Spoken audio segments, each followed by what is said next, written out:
Hello and welcome to Through the Bible with Les Feldick, an Oklahoma rancher and farmer. Les Feldick has been teaching homestyle Bible classes for over 20 years in Iowa, Oklahoma, and Texas. Les Feldick's unique style of Bible teaching has made the books of the Bible come to life. When Les is teaching, it's so interesting that people say time just seems to fly by. And now, here is Les Feldick. Okay, it's good to have everybody back, and like I had to say once before, getting all these people back away from that coffee pot and cookies is not always easy. But anyway, we're going to move right on from where we left off in Galatians chapter 1. But for those of you joining us on television, again, we appreciate the fact that we seem to be succeeding in letting you feel like you're a part of our class right here in the studio. And we trust that as many of you have written, you're using your Bibles and taking notes. And then if you need some extra help and you want our videos or our little booklets, why, they are available there. They're on the screen. We now also made them available with audio cassette.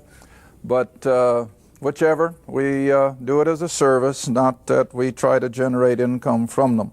All right, let's just get right back. This 30 minutes always goes so fast.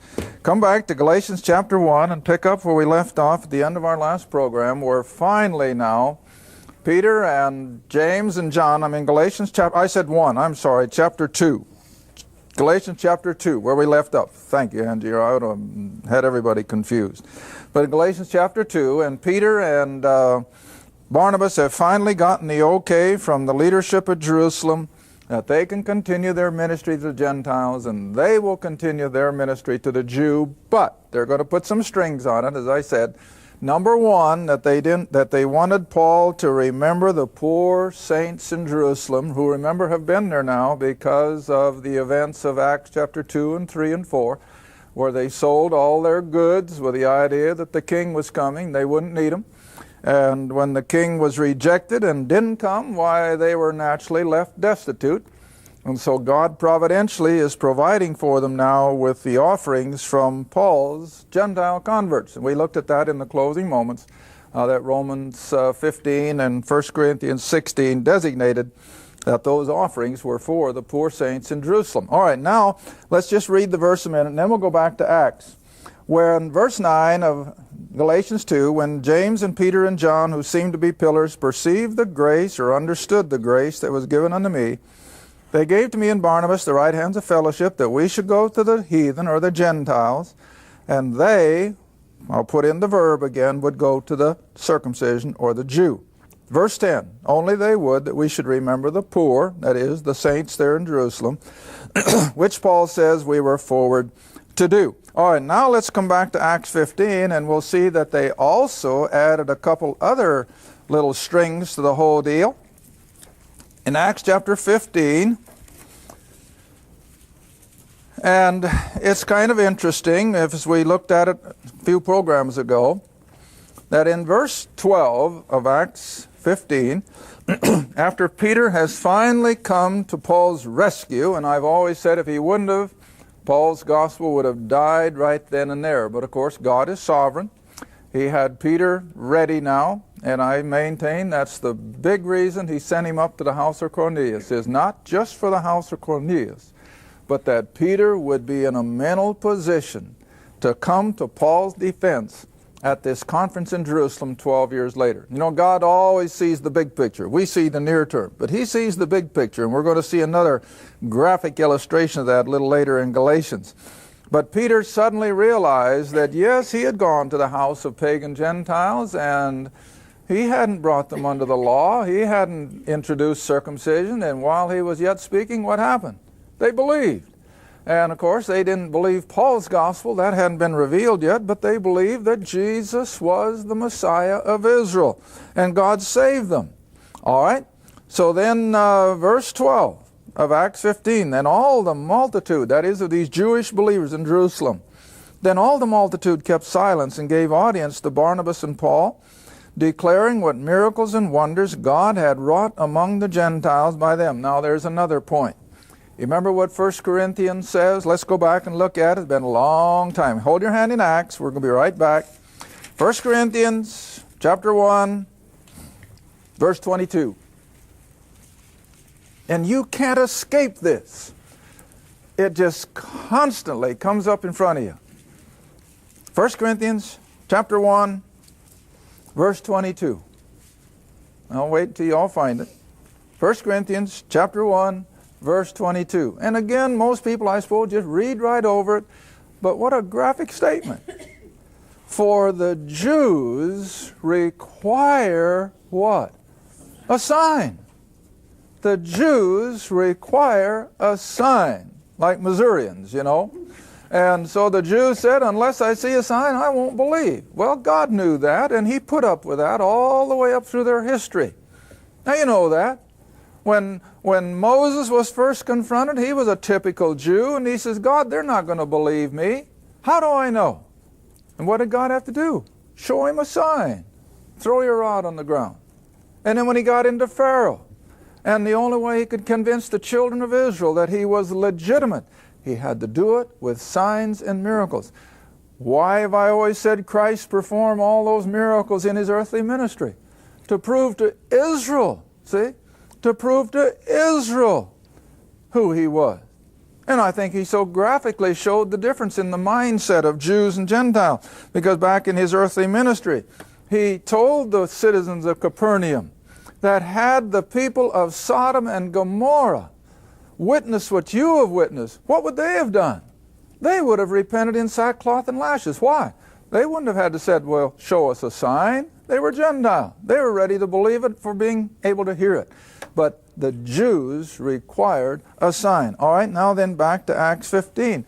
So again, I am positive that if Paul and Barnabas could not have rehearsed some miraculous signs and miracles in their ministry, the Jews would have never bought it.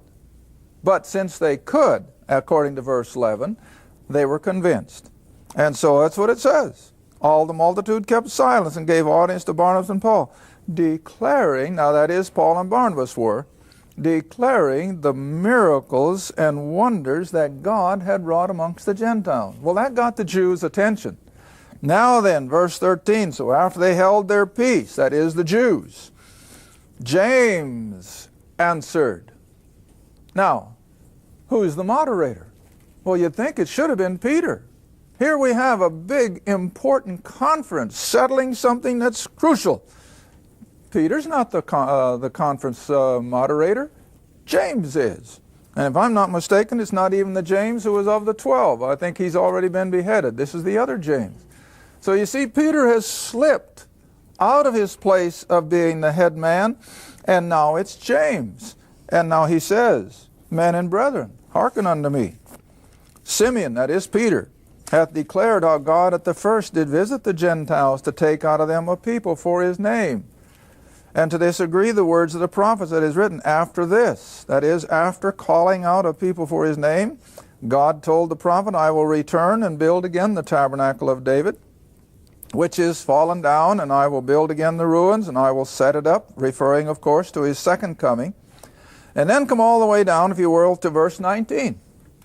Wherefore, in light of all that has just taken place, my sentence or my decision is, as the moderator, that we trouble not them who from among the Gentiles are turned to God, but we're going to put some strings on it. We write unto them that they abstain from pollutions of idols, from fornication, that is, immorality, and from things strangled, in other words, things that haven't been killed properly, and from blood. Now you see, in a way it's amazing that these things were repeated, and on the other hand it isn't, because these things still hold true today. God still has never given the human race permission to do any of these things. They are still anathema to him. And I'll show you why in just a minute. And so, verse 21 gives the reason. For Moses, that is Jews who were still adherents of Judaism, for Moses of old time hath in every city them that preach him, being read in the synagogues every Sabbath day. In other words, what's James saying?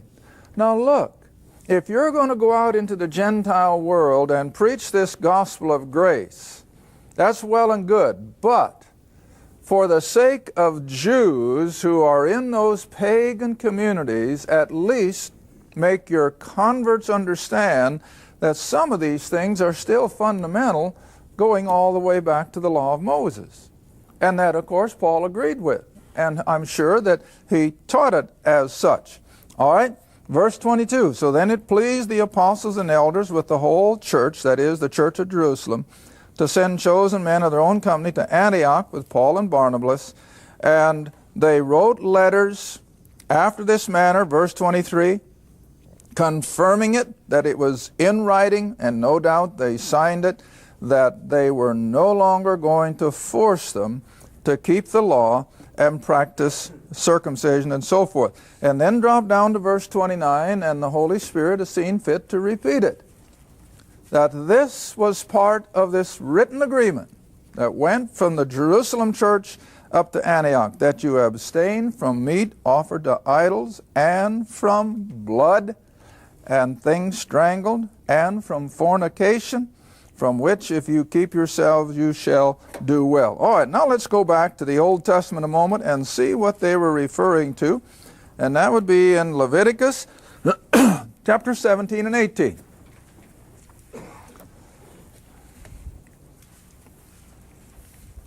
And so even though this was part of the law, yet it was such that God could sanction its going right on along through with the gospel of grace. And I firmly believe that even though we're under grace, we're not under law. God is still holding us accountable for not doing any of these things. Now it's interesting that for those who get involved in Satan worship, this is where they begin. This is usually part of their initiation process, that they drink blood and they become immoral and all the rest of it. All right, now here's the reason. In Leviticus 17, dropping in at verse 10. Leviticus 17, verse 10. And whatsoever man there be of the house of Israel, or of the strangers that sojourn among you, that eateth any manner of blood, I will even set my face against that soul that eateth blood, and will cut him off from among his people. Now this is God speaking. For the life of the flesh is in the blood. Now this is why the blood had to be sacrificed for the remission of sin. It was death for life. For the life of the flesh, verse 11, is in the blood, and I have given it to you upon the altar to make an atonement for your souls, for it is the blood that maketh an atonement for the soul. But now I'm going to make a point. What had to happen to the blood in the Old Testament sacrifices, as well as Christ's blood? What had to be done with the blood for it to become an efficacious atonement for sin? It had to be applied. See, it had to be sprinkled on the altar. It had to be sprinkled on the Ark of the Covenant, the mercy seat, and Christ also had to present His blood, remember, where? The Holy of Holies in heaven. See? And so it follows all the way through, and for this reason, God still demands that even under grace, we do not partake of these things. All right, then... Oh, that's enough on that. All right, now the other point was not to practice fornication or immorality. All right, now I know I got a lot of little kids watching my program, and I'm not going to read it because it's rather graphic, but you get into chapter 18, and God explicitly lays down these various immoral sins that believers are to have nothing to do with. Why? Because, you see, in verse 3, after the doings of the land of Egypt, I'm in Leviticus 18, verse 3. After the doings of the land of Egypt wherein you dwelt, that is in the slavery, you shall not do. And after the doings of the land of Canaan, when they came in after Joshua, whither I bring you, you shall not do. Neither shall you walk in their ordinances. You shall do my judgments, God says, and you shall keep my ordinances, because I am the Lord your God. All right, then beginning of verse 6, of course, he goes down and stipulates graphically all of the immoral sins of the Canaanites and the Egyptians, and which believers were to have nothing to do. And that's still applicable. I mean, just because we're under grace doesn't mean that we're now free to eat blood and practice immorality or worship idols. Absolutely not. Those things are, as the German would say, verboten. They're forbidden. And we better remember that. All right, now we'll come back to Galatians chapter 2. We're going to come to an interesting situation. And I always have to clarify myself lest I be accused of not having a warm place in my heart for Peter. Yes, I do, because I understand Peter's position. Peter was still steeped in legalism. Peter still had not had his eyes totally open to these Pauline truths. And so Peter was in perfect accord with his Lord as far as it went. And I'm not taking anything away from the man's spiritual aspect whatsoever.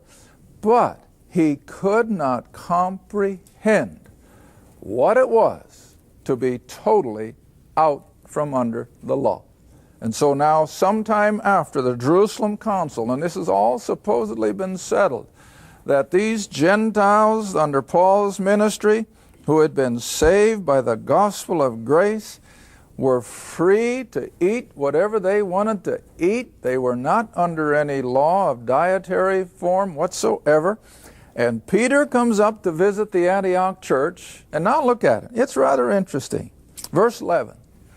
But when Peter was come to Antioch, sometime after the Jerusalem Council, Paul says, I withstood him to the face.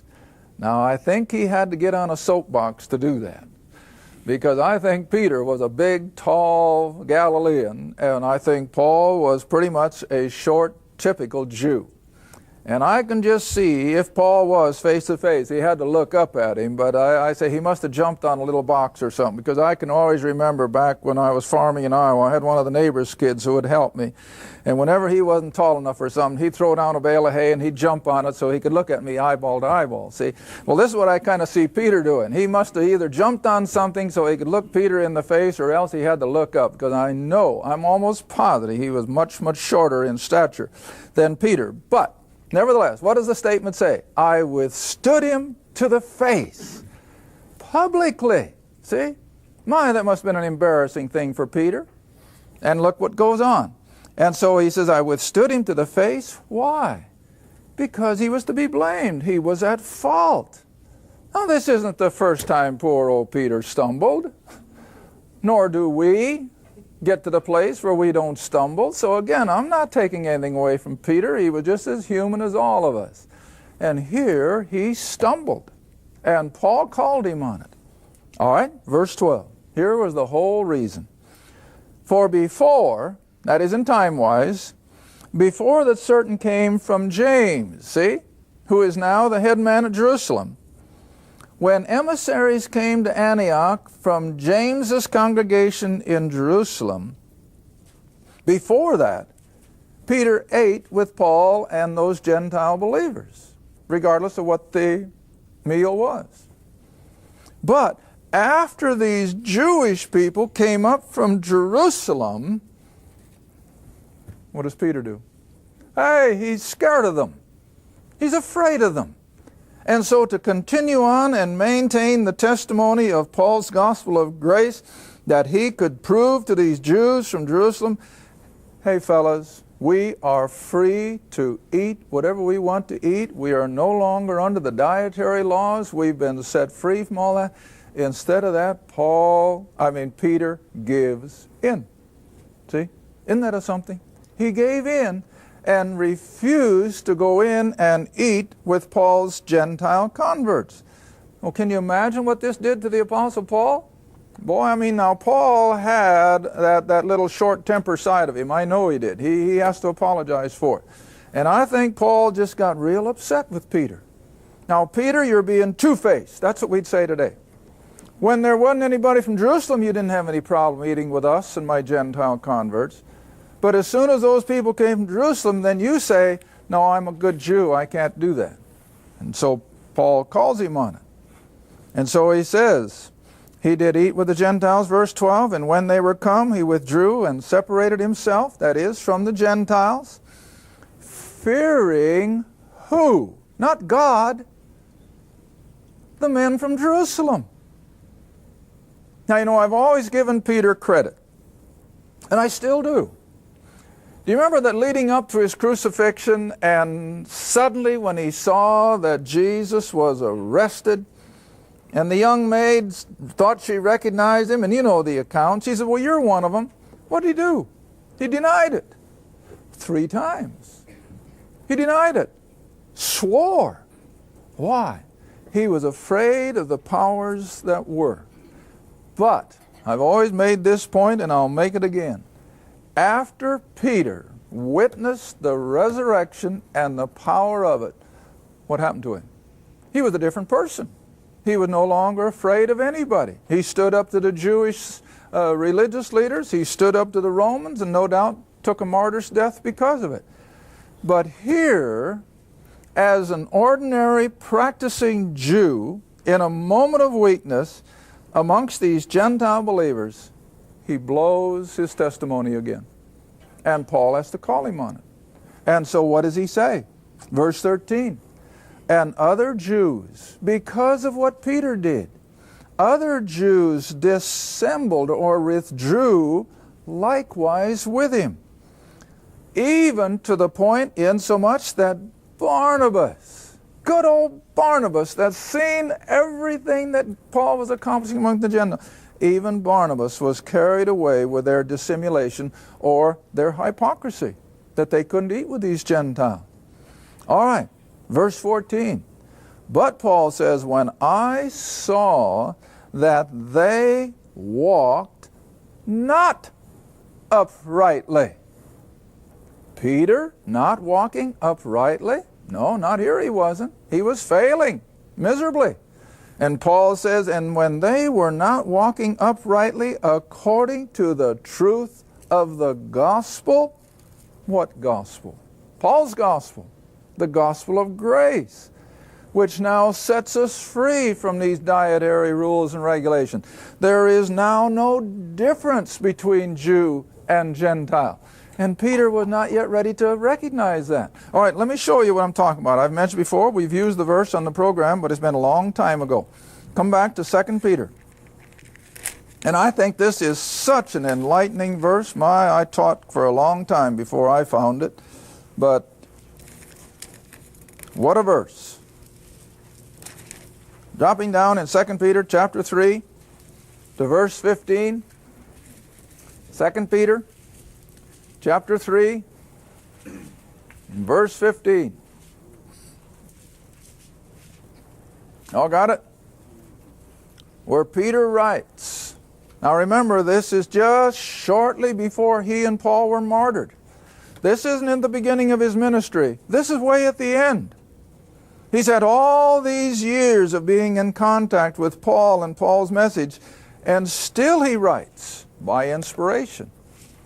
Verse 15, 2 Peter 3, account or understand that the long suffering of our Lord is salvation, even as our beloved brother Paul also, according to the wisdom given unto him, has written unto you.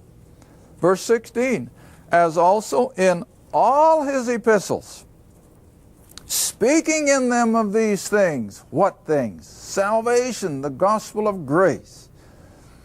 Speaking in them of these things, in which, that is his epistles, in which are some things, what? Hard to be understood. Now you can't imagine Peter saying like that, can you? After all these years, he still can't quite comprehend what Paul is driving home. Well, I'll tell you why. He was so steeped in Judaism that it just didn't come through. And so, read on. And in some things, are some things hard to be understood? And he wasn't alone. Look at the multitude that are encompassed in the last part of this verse. which they that are unlearned and unstable twist. Now what's he still talking about? Paul's epistles. And so the unstable, those who don't comprehend the Scriptures, are still twisting them, as they do also the other Scriptures. And then what's the conclusion? To their own destruction. And so when they ignore or they delete the writings of the Apostle Paul, they are, according to Peter, signing themselves up for their own destruction. And that's exactly why Paul wrote such strong language in the first chapter, that if someone is going to preach any other gospel than his gospel, let him be accursed. Now that's strong language. I know it is. But I didn't put it in there. The book says it. And we have to stand on it. All right, now let's just go a little bit further and then our time is gone. Verse 14. Back in Galatians 2. Back in Galatians 2. Now verse 14. But when I saw that they, Peter and Barnabas and these other Jews, when I saw that they walked not uprightly according to the truth of the gospel, I said unto Peter before them all, publicly. Now it'd be a little different if this had been privately, wouldn't it? But this was a public rebuke, that if thou, being a Jew, which of course Peter and Barnabas were, if you're going to live after the manner of Gentiles, if you are going to admit that the grace of God has set you free from the law, and do not as the Jews, then why are you being, and I think it's a matter of being two-faced. If this is what you understand, that the grace of God has set everybody free from the law, then why do you still compel Gentiles to live as Jews? You see what he's saying? And listen, it's no different today. Oh, I know the rhetoric is a little different, but the concept is the same. That people are adding things that do not belong to the gospel of grace, and then they wonder why people have a hard time comprehending it. Well, it's confusion, see? Okay. Thank you for watching Through the Bible with Les Feldick, a weekly Bible study. If you would like more information about the Les Feldick Ministries, a Bible study in your area, or about this program, write to Les Feldick Ministries, Route 1, Box 760, Kinta, Oklahoma 74552. That's Route 1, Box 760, Kinta, Oklahoma 74552. Through the Bible with Les Feldick is viewer supported, and your gift is appreciated. Thank you, and be sure to tune in next time for Through the Bible with Les Feldick.